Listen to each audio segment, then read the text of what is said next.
Welcome, Language Explorer. Ever wondered why we always compare things? Like, why is your mom's cooking tastier than restaurant food? Or why Netflix feels more addictive than regular TV? Ever fought with your friend about who's faster, stronger, smarter, taller? Well, congrats. You've entered the world of comparatives and superlatives, where adjectives level up into power words. And trust me, once you master these, you'll be comparing everything from pizza slices to personality traits. Let's dive in. The basics. What even are these words? Let's break it down like we're slicing cake. Comparatives help you compare two things. Example, this slice is bigger than that one. Superlatives take things to the max, used when you're comparing three or more things.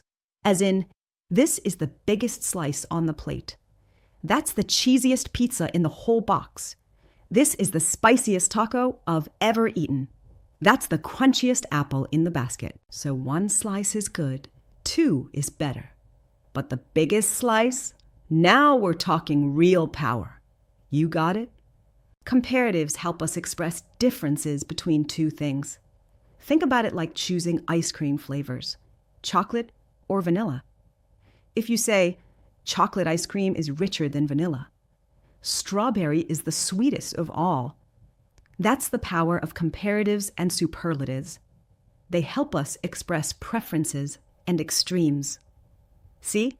Simple and useful. Let's try another. My phone battery lasts longer than yours. Here, longer is our comparative adjective, directly comparing two items. Superlatives, the champions of adjectives. Now, when you compare three or more things, superlatives take the stage. They highlight the extremes.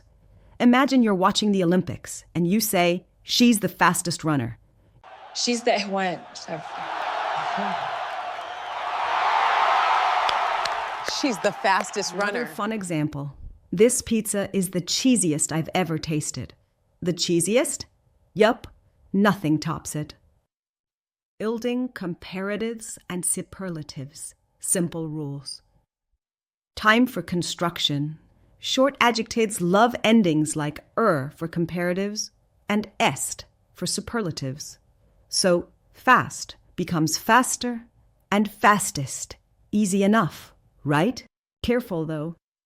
Some words like big or hot double their last letter before adding or est. Big turns into bigger, then biggest. Like a superhero getting extra muscle, some adjectives prefer elegance. Words with two or more syllables usually don't like or est. Instead, they pair up with more for comparatives and most for superlatives. Example, modern becomes more modern or the most modern, like this phone is more modern than yours, or she has the most modern apartment I've ever seen. Beautiful, more beautiful, the most beautiful. Her dress is more beautiful than mine. This is the most beautiful sunset I've ever seen. Remember this, and adjectives ending in Y get their own special makeover. Change that Y to I, then add or est. Example, happy turns into happier or happiest. Like, this puppy looks happier now, or that's the happiest kid at the party. Dry, drier, driest. The desert is drier than the mountains. This is the driest summer on record. Crazy, crazier, craziest. This plan is crazier than the last one. You're the craziest friend I have. Careful though, some words like big or hot double their last letter before adding er or est. Big turns into bigger, then biggest. Like a superhero getting extra muscle. The rule breakers. Some words don't follow rules at all. They're English rebels. These are your irregular adjectives.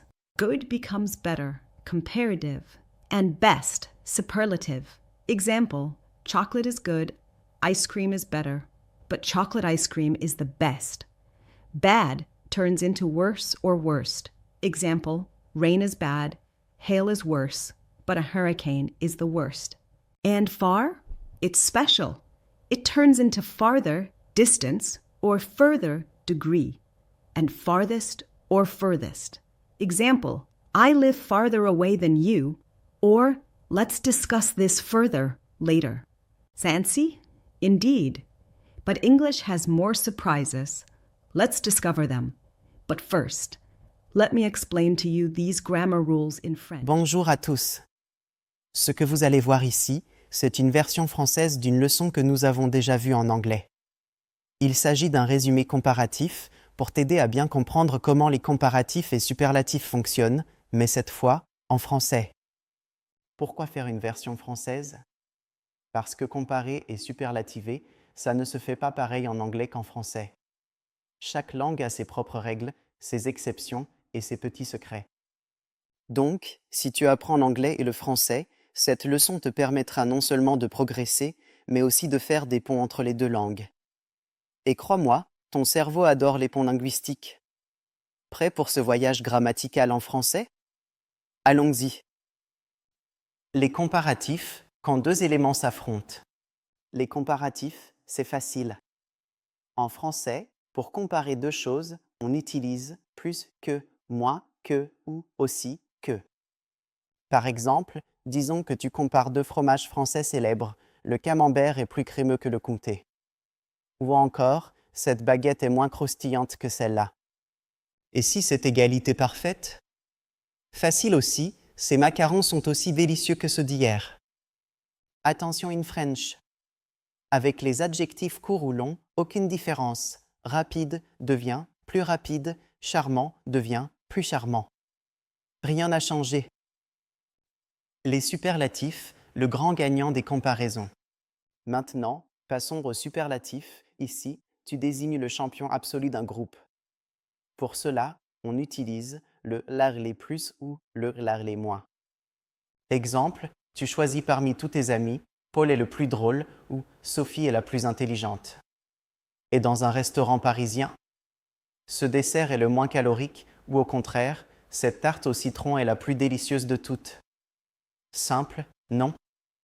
Mais attention à l'accord. En français, le superlatif s'accorde toujours avec le nom qui l'accompagne, féminin, masculin, singulier ou pluriel. Les petites exceptions élégants, bon, mauvais et bien. Évidemment, le français adore les exceptions élégantes comme bon, mauvais et bien. Bon adjectif devient meilleur au comparatif, le meilleur au superlatif. Par exemple, ce café est meilleur que celui d'hier. Ou ce gâteau est le meilleur de la ville. Remember, bon in English means good and become better. Meilleur. French in the comparative and in the superlative in French, le meilleur. Best English. So let's check some examples. Ou ce gâteau est le meilleur de la ville. English. This cake is the best in the city. Mauvais adjectif devient pire ou plus mauvais au comparatif et le pire ou le plus mauvais au superlatif. Par exemple, ce plat est pire que celui d'hier. Ce restaurant est le pire de Paris. Ce café est plus mauvais que celui du bureau. Moins bon en goût. In English, bad, adjective, becomes worse in the comparative, and the worst, or in the superlative. For example, this dish is worse than yesterday. This is the worst restaurant in New York. Now that you have a better understanding of comparatives and superlatives in both English and French, let's wrap up this class with a few examples. Quick quiz. Fill in the blanks with the correct comparative or superlative form. 1. Who's short, a cat or a giraffe? Answer, shorter. 2. Chocolate or vanilla? Which flavor is popular? Answer, more popular. 3. Among lions, tigers, and bears, which is the strong? Answer, strongest. 4. My brother laughs loud than anyone else. Answer, Louder. Thank you so much for joining us for another English-French class brought to you by Mexican Academy. We are here to support your language learning journey. Don't forget to follow us on all our channels to keep learning and growing together. Remember, turn on, tune in, drop out.